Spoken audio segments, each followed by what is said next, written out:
What's going on, guys? So bear with me. As you know, this isn't the type of video I normally do, a voiceover video, but this is some news that I figured everybody wanted to know about the Catawissa Off-Road Park, aka Old Paragon. I went to a meeting today, and the meeting was basically for prospective people that are going to run the park for DCNR. So what that means is somebody is going to be a concessionaire of the park. They're going to run it.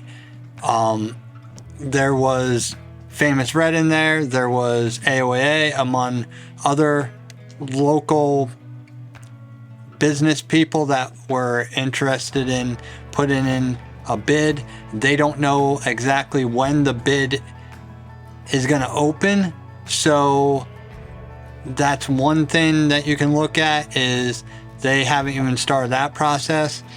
They're going to have a panel of, I don't want to say judges, but a panel of people that's going to basically look at everybody's bid, and they're going to score it, and that's how they're going to do a collective score, I guess. That's what it came across as.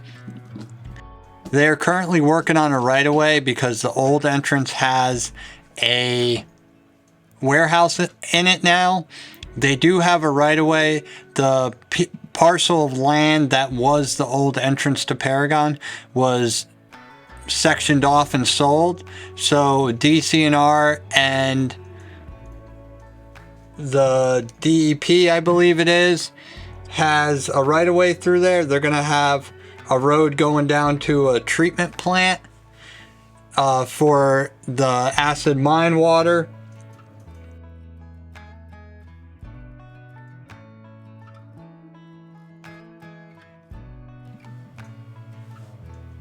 So here you can see this is the long-term goal for the park, and it looks pretty good, pretty promising.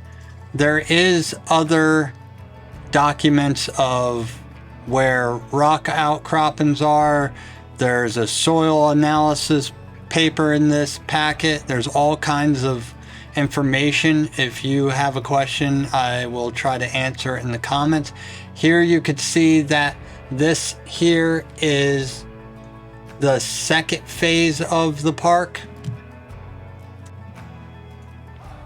Here is the first short term for the park. If you pause it, zoom in, you can see how many trail miles there are and see what trails are going to basically be available.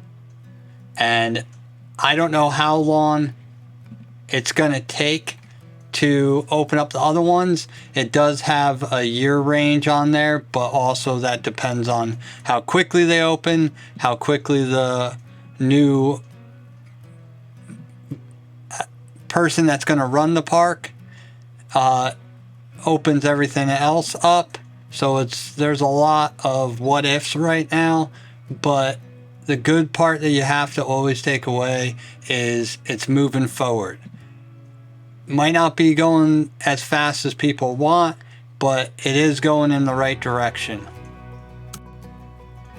Some other important key notes that I took away from this is, as you can see, the lower part of the screen in gray, that's 81, as you can see going through. There is no current plan on how to get to that or what they're going to do with it. They did mention single track down there, a lot of it. They did mention that there is a section of trails that are going to be not available to whoever runs the park unless they do bridges and a lot of water management, erosion, that kind of thing. So that's kind of a bummer. There is no water fording anymore. As you can remember, there was a couple of places you would water ford, not real deep, but They are building bridges over some of them, but the other ones are going to be up to the discretionary of whoever runs the park. Thanks for watching, everybody. Please hit that subscribe button. If you have any questions, like I said, drop it in the comments. I'll try to answer them the best I can. I am no professional on this, but I'm just trying to be a voice for the off-road community. And remember, this is a good thing. Good for the future of our sport, where other places are trying to shut down lands. They're trying to open it. So just be patient, and if I hear anything, I will post it.